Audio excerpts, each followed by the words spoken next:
Kalau puan tak datang bayar, kita katakan dia apa? Dia cakap apa?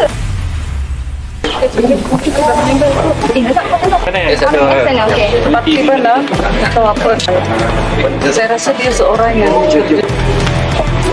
kena lekatkan. Sampai dalam rumah ke? Agaknya benda kat sana. Bagi peluang untuk bayar tunggakan sewa. Rumah ni tinggi. Tunggakan sewa dia RM21,350. Jadi memandangkan peluang kita dah bagi, tapi tiada bayar lagi buat. Jadi hari ni MBS akan buka semua pintu di rumah ni.